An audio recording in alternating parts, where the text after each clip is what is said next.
حضرت ابو امامہ رضی اللہ عنہ سے روایت ہے، رسول اللہ صلی اللہ علیہ وآلہ وسلم نے فرمایا، قیامت کے دن اللہ کے ہاں سب سے برے درجے والا شخص وہ ہوگا جس نے دوسرے کی دنیا کے لیے اپنی آخرت ضائع کر لی۔ حضرت ابو سعید خدری رضی اللہ عنہ سے روایت ہے، ایک آدمی نے نبی صلی اللہ علیہ وآلہ وسلم کی خدمت میں حاضر ہو کر سوال کیا، کون سا انسان افضل ہے؟ آپ نے فرمایا، اللہ کی راہ میں اپنی جان اور مال کے ساتھ جہاد کرنے والا۔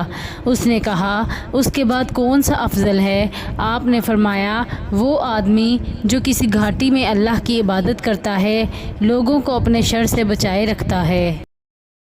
حضرت شداد بن اوس رضی اللہ عنہ سے روایت ہے، رسول اللہ صلی اللہ علیہ وآلہ وسلم نے فرمایا، تمہارا سب سے افضل دن جمعے کا دن ہے۔ اس میں آدم علیہ السلام کو پیدا کیا گیا۔ اسی دن سور میں پھونک ماری جائے گی، اسی میں بے ہوشی طاری ہوگی، لہٰذا اس دن مجھ پر کثرت سے درود پڑھا کرو، تمہارا درود مجھ پر پیش کیا جاتا ہے۔ ایک آدمی نے عرض کیا، اے اللہ کے رسول، جب آپ کا جسم مبارک خاک ہو جائے گا تب کس طرح ہمارا درود آپ کے سامنے پیش کیا جائے گا؟ رسول اللہ صلی اللہ علیہ وآلہ وسلم نے فرمایا، اللہ نے زمین پر حرام کر دیا ہے کہ وہ نبیوں کے جسموں کو کھائے۔